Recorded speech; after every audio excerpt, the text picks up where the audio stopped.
Hello, this is Sherry States, and I'm going to read my second chapter of my book.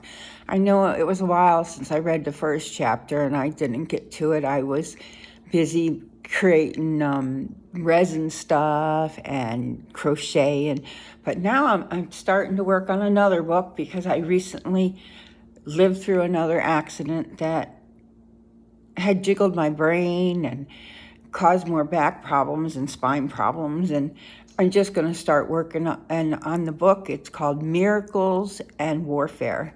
And I think that's all I'm going to do for the title. But of course, that could change later. So I will get to it and read from Never Forsaken, God Delivered Me from Hopeless Situations. You can find this on Amazon, or you can actually contact me for an autographed copy and just say want autographed copy. I'll put the email in my link, and you can contact me through my email, and I will send you an autographed copy for $17, and that covers the shipping and handling and everything.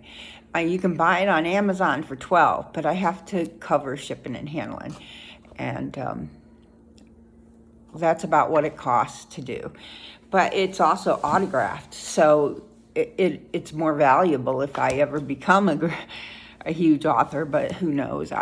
Only God knows that, whether that's going to happen or not. And that's not what this is all about. It's about helping other people who maybe have gone through what I've gone through, and they don't, and they can't see the forest through the trees.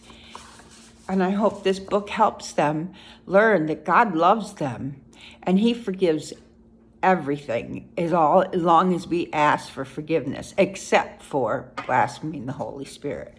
Okay, so without further ado, Chapter 2, Younger Years. As a young girl, I knew every elderly woman on the street. I liked the elderly woman. They were cool. They knew a lot about God. I knew one woman who lived under us and one of my sitters with Mrs. Peabody, who also ran a boarding home for older men. The men lived upstairs, and I would go with her when she did her rounds for breakfast, lunch, and make beds. The men lived upstairs from her husband and her. I remembered the sounds on the TV, Truth or Consequences, and To Tell the Truth. There always seemed to be a game show playing. The smell of soup would creep into my nose and fill my head, and the memories of the men sitting in the rockers lined up waiting for their sandwiches. Mrs. Peabody had made them. I loved Mrs. and Mr. Peabody. They were very good to me. I followed her around everywhere and chatted with her. Once, Mrs. Peabody took me to a relative of hers, and she told me to ask my mother ahead of time. I remember going home and asking my mom.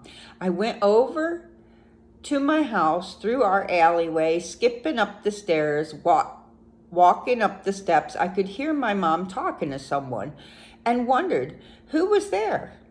When I arrived in the kitchen, which was our entrance, no one was there. Mom was arguing with imaginary people. She sometimes argued with them at that time. She was spurting and complaining, yelling and slamming the cupboards.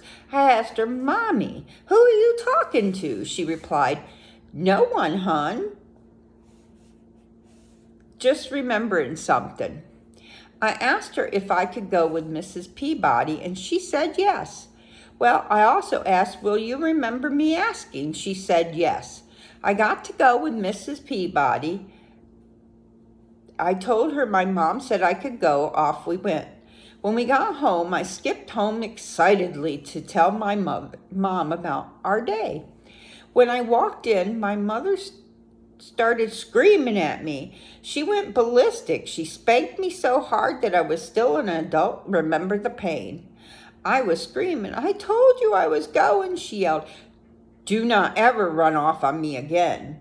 She had called in from work. I went to all your old cronies, and they didn't know where you were. I thought you were dead. while I was crying, "I'm sorry, Mommy. I came and asked you. Don't you remember? I told you I went with Mrs. Peabody." I was sobbing, unable to contain my tears. They were streaming down my face. Then she took me by the hand and started washing my mouth out with soap for lying. However, I was not. I started crying. "Please, Mommy, not the soap. I'm not lying. I told you. Don't you remember?" As I repeated it many times. Crying harder each time, she then pulled the bar of soap in my mouth and told me how God does not like a liar and how bad girls go to hell. I remember my tears flowing as I was pleading with her to stop. So I remember the story of my Aunt Pat saying, "Keep hitting me," and how it made her mother stop. So I said to my mother as I stopped crying, "I like soap now. It seems to taste good." I thought this would make her stop. She said, "Well, you won't like this." She went and got dish soap and squirted that in my mouth, and I can remember all the bubbles coming out of my mouth as I was screaming, as she was rinsing it with warm water.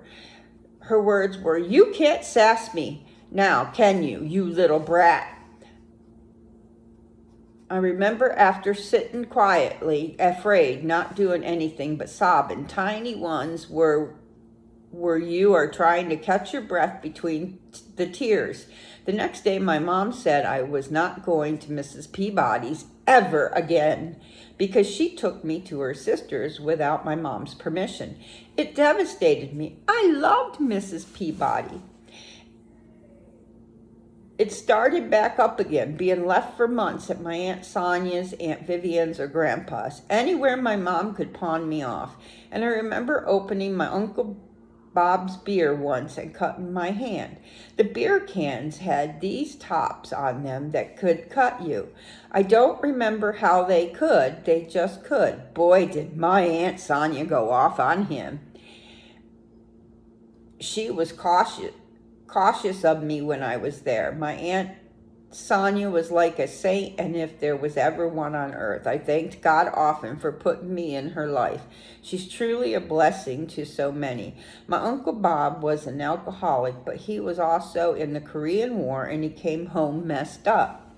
Uncle Bob was never the same afterwards. He spent 14 years in the war and was a Corps man. He was also one man in my life that I thought so highly of. I miss him terribly, even though he had a nasty side to him. His beautiful side was great. He was always there for me when I needed him. He was a special person to me. Once in Aunt Sonia's car while she was driving, I fell out of the car and on the street of Jamestown. I was 2 years old. I remember I was standing in the car on the passenger side, and I remember thinking, I wonder if I opened the door from the outside, would the door open? While the car was moving, I opened the door from the outside, and my aunt was yelling. My hands flipped off the handle, and I fell in the middle of the road. She stopped the car. Car stopped behind her. My nose and thumb started bleeding. My aunt picked me up, and someone got out of their car and started yelling at her. She couldn't bring me to the hospital. I learned it was because my mother had disappeared and I had been dropped off. Only God knew for how long she would be missing in action. That was my third time falling out of the car. I never remembered the other times, but was told about them. I have had a love-hate relationship with cars ever since. One day, after missing Mrs. Peabody badly, I ran away, my first time out of many. I told her why I hadn't been back. Well, she was furious with my mom. She went over to confront her. My mother told her I had never asked my mother that day. Mrs. Peabody made me go back home. And from that point on, Mrs. Peabody would call my mother whenever I came over until it happened once more time to Mrs. Peabody. I was over at Mrs. Peabody's all day when my mother came knocking and furious because she swore no one had informed her. I was punished, and she forbid me to go to Mrs. Peabody's again. We shortly moved from that block, but every time we went past there, no quotation marks here, I would say, "There's Mrs. Peabody's. Please let's stop, Mom." And she would say, "Not today, honey, maybe another day." My mother found one sitter who petrified me. I did not know if any of the main children were hers. I remember this woman was very thin with long brown hair. Her children were always screaming and crying. One day she followed one of them into the bedroom, and they crawled on the top bunk bed. She proceeded to beat the child with a high heel shoe. The child screamed as if they were dying. It scared me to death. One morning while going there, my mom tried to take me out of the car. I put both legs on each side of the car door and my hands on the outside, screaming repeatedly about how I didn't want to go to this woman's place. I do not remember how many days this continued. This happened multiple times until Mom found another woman with gray hair to watch me. She was heavy set and had other children at her house. She would watch Jeopardy and To Tell the Truth, and she enjoyed game shows. This woman would have me check on the other children and come back and tell on them. They would get in trouble, and she would reward me. I liked the sitter, but the children did not like me. I was afraid of them. She was almost like Mrs. Peabody, I was thinking. But I still remember Mrs. Peabody, and I still lived with my Aunt Vivian, Uncle Bob, and Grandpa. My mother and I were not together that much. However, I still remember my time with my mother. I have been told that I was mostly with the other three families. Every time my mother took me to go to Aunt Vivian's, I made her take me on the road that went over a bridge with a hump in it. We called this road the Wee Wee Bridge, because if you go over the bridge fast enough, it'll bring you out of your seat, and for me, I would giggle and giggle saying, "Wee, wee." I loved having my mother drive that way. No one else drove fast enough to make me leave my seat as my mother did. It was so fun. My mother loved to take long drives and follow roads, even though she didn't know where they went. She would also take me to the Indian reservation, which was a regular trip for us. One time that sticks out in my memory is when I remember an old woman sitting at a table in the bar that Mom left me. The old woman made me a turquoise ring. She told me never to forget who I was and where I came from. I was someone great and would need to remember that someday, and that I would never see her again. When we were leaving the reservation that day, I asked why I would not see that old woman again. And my mother said that old woman did not know what she was talking about, but I never went back. I never saw that old woman again. I started dancing at the age 2, ballet and tap. At my first dance recital, the only part of the outfit I remember was my pink tutu. We played animals. All I can remember is walking around bent over, holding my hands down in front of me and my fingers folded into one and swinging them, singing, "I am an elephant, here's my trunk." It was sung to the tune of "I'm a little teapot, short and stout. Here's my handle, here's my spout. When I get all steamed up, hear me shout, tip me over and pour me out." I only remember that verse of the song. I remember I was so young when I was dancing to it. In another recital I danced at when I was young, I wore white tights and a white tutu and performed toe ballet that caused blisters on my toes. From then on, my mother would not let me do toe ballet anymore, no matter how much I cried and begged her. This made Little sense, because years later I fell off many horses and she didn't seem to care. Maybe because she was not there, and so she never believed me. When Mom and I moved to Sauron, we moved to a brown house, and I learned later my biological grandma lived down the road. I never got to meet her, unfortunately. In this little brown house, I started kindergarten, the little red schoolhouse, which I remember walking to and playing in the fallen leaves. My mom was a waitress. Her boyfriend was the milkman. They worked together at a restaurant. He was the owner's son of the restaurant. One day, I was walking home from school, and her boyfriend stopped his milk truck and asked me if I wanted a ride. I told him no. Mom said I'm not to ride with strangers. He replied, Sherry, it's me, Eddie, your mom's boyfriend. You know me. You can ride with me. I am at your house every night. I still would not ride with him. Later that day, when my mom got home, she bent down next to me and said, Sherry, you hurt Eddie's feelings. Why would you not take a ride with him? So I told her, you told me to never ride with a stranger. Furthermore, anyone who was not my family was a stranger. I was not going to take any rides with them. Another time, we were sleeping, and suddenly I heard someone yelling and banging outside, Ethel! I know you're in there. You better let me in. Repeatedly, this man kept yelling. And then I saw this light coming through the window of the bedrooms. I remember being so scared I was crying. Mom put her hand over my mouth and she covered our heads. Told me to lie real still and not to move or say a sound, and maybe he would go away. I remember a man pounding on the door, and him getting louder and louder, demanding she open the door. He knew she was there. And I remembered nothing but being terrified.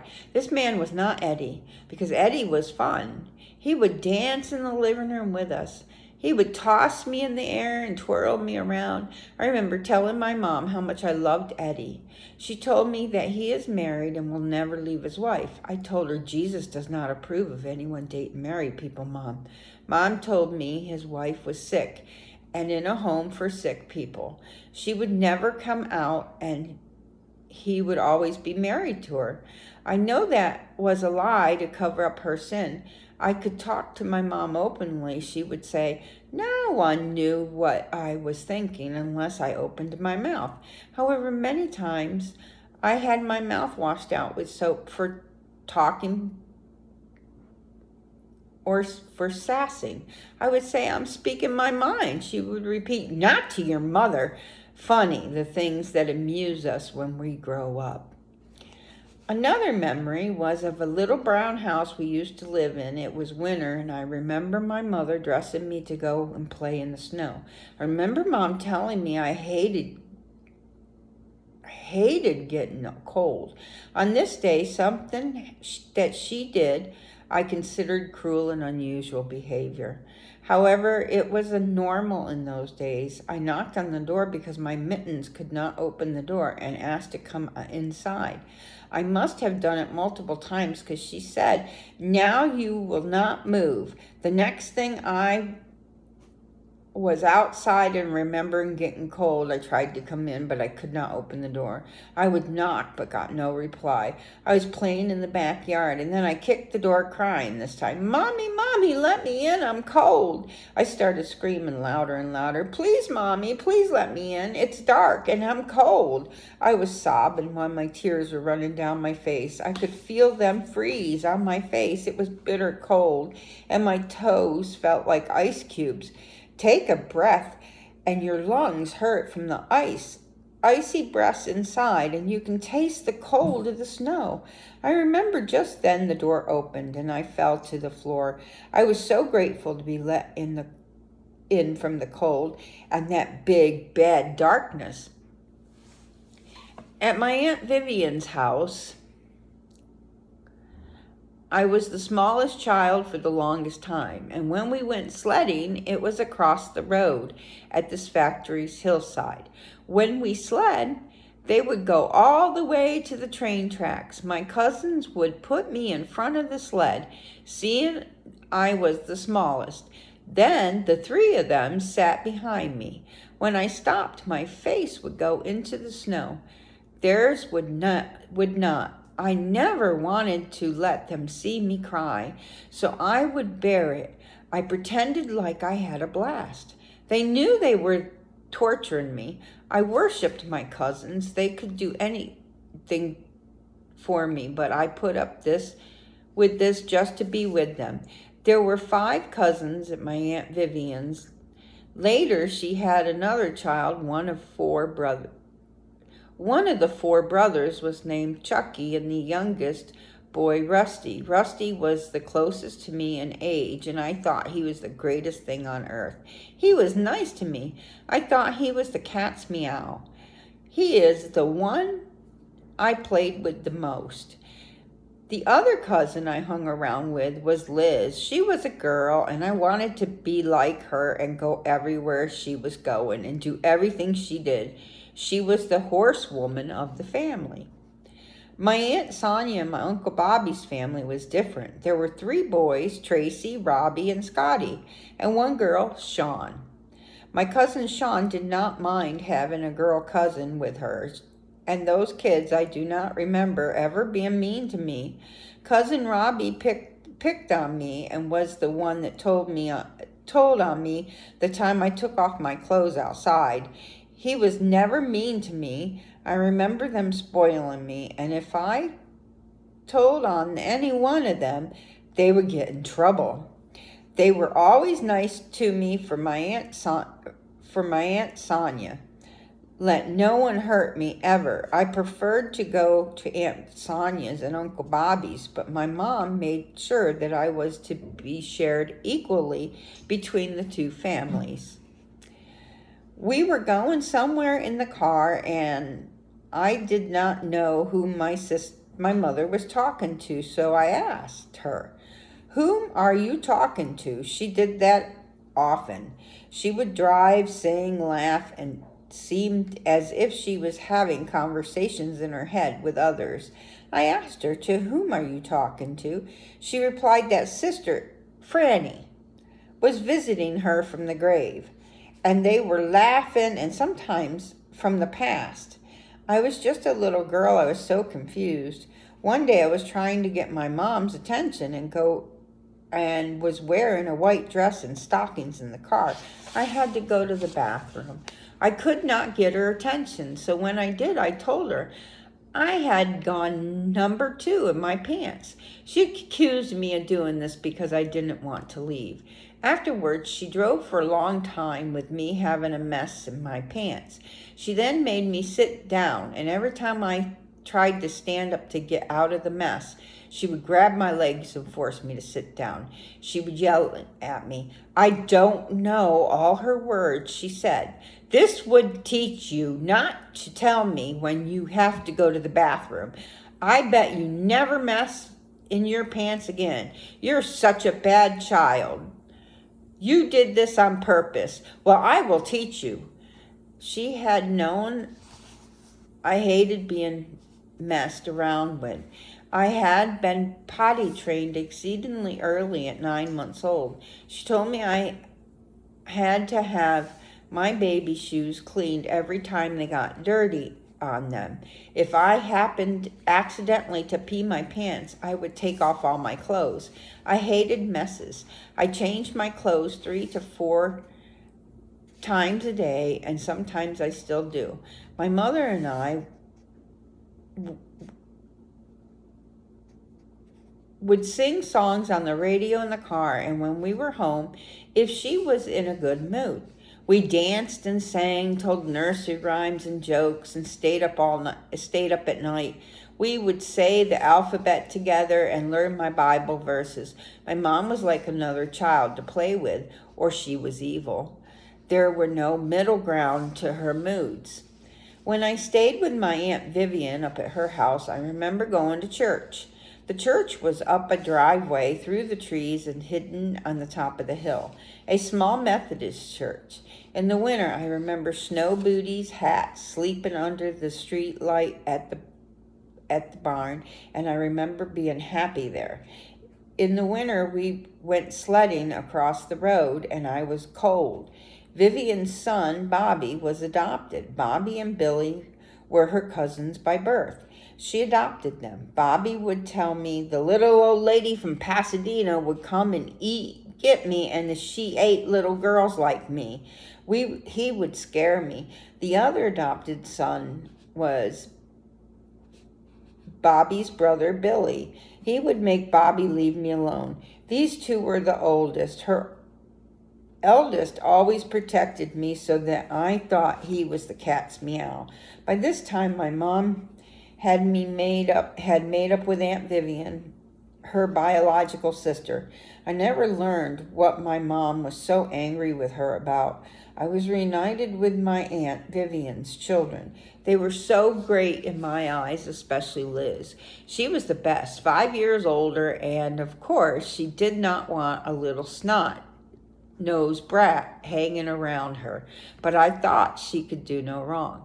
I also went to church with my grandpa's wife, my step-grandma. Everyone called her Florence, but I just called her Grandma, which infuriated my mom because she was not her mother. However, Florence was the only grandma I knew, and I did not know my mother's mother. She had been deceased since my mother was 15. Florence was an older woman when she married my grandpa. It was her first marriage. Grandma Florence didn't have any children. She felt Grandpa's children were her family, and I lived with them for quite a while. To me, she was a grandma. She was a devoted Catholic and attended Mass regularly. Mom would make fun of her often and say she could not cook, as well as would say she bound her feet at night. I did not know what binding your feet meant. I just knew Grandma Florence loved me, and Grandpa and I loved her too. I enjoyed going to Mass with her, and Mom would say, "It's not even in our language. You can't understand it. How can you like it?" I wanted to be with God. I was too little to realize God was everywhere. In the middle of the night, I was ill, and I woke up, and I tried to get to the bathroom to throw up. My belly hurt badly. I only remember the incident because of what Mom made me do. I remember after vomiting on the floor, my mom came out and made me clean it up. She ranted and raved about how it made her sick to clean up vomit. The smell made me vomit. I cried, and my mother kept yelling. That is what little girls that cannot make to the restroom in time do. What do they expect someone else to clean up after their throw up? You got to get it all cleaned up, and then you will learn to make it to the restroom the next time. I remember cleaning it and getting it all up, and my mom cleaned me up, and I cried, "I'm so sorry, Mommy," repeatedly. She rocked me and told me everything was all right now. Then she rocked me to sleep and sang to me. I loved my mother's voice, being rocked and being held by her. My mother had such a pretty voice, and she sang to me often. Every night I said, "I lay me down to sleep," and then my God bless prayers, and I did not leave anyone out I ever knew. Every night my mother would run her hand along my hair and sing me to sleep with her sweet voice. She had a voice like an angel. I looked forward to the nights I could sleep at my mother's place before age 6. She told me I had a terrible voice for singing, but I always told her I wanted to sing like her. I was her dancer, and God gave everyone unique talents. She told me things like that often. Another phrase she would use was to think before you speak. Think of how you would like it to be said to you. I found it hard to believe that people felt just like me. She told me yes. they do, and that we all bleed the same too, no matter what we look like. So before you open your mouth, you need to think about what comes out, because if it hurts you, it will hurt them. And remember, you answer to God, for you, no one else. This puzzled me for the longest time. I could not swallow that others felt as I did for a long time. So I would ask my mom repeatedly. She'd always answer the same. Therefore, I finally accepted it as it must be true, because she never changed her mind about it. Grandpa died when I was 5 years old, and my mother came into the house to tell me about his death. She was going to his funeral, not taking me. It still gives me so much pain when I think of my mom and me crying that day. I hurt when the thought of my grandpa never coming back, for he was the man who spoiled me the most. Grandpa let me do what I wanted and never yelled at me. He sang, "You are my sunshine," while I sat on his lap and he rocked me in the rocking chair. He was tall and skinny with gray hair and the prettiest blue eyes. I remember he loved me, and his hugs, and the way he would let me curl up in his lap whenever I wanted to. I was so spoiled by him. I miss my grandpa. I think of him and I hope he's happy in heaven. It was a horrible year that I'm sorry. Sometimes I have some speech problems, and reading out loud is hard, but I know that this is a necessary part, because many people love when the book is read to them. So, the last chapter, or the last sentence of the chapter, I think of him and I hope he is happy in heaven. It was a horrible year that year. And I will do chapter 3, or start chapter 3. Some of my chapters are not equally spaced out, so I may have to do some of the chapters in parts. I hope you like that, and I hope it helps you, inspire you to purchase my book, read it for yourself, see how amazing God really is.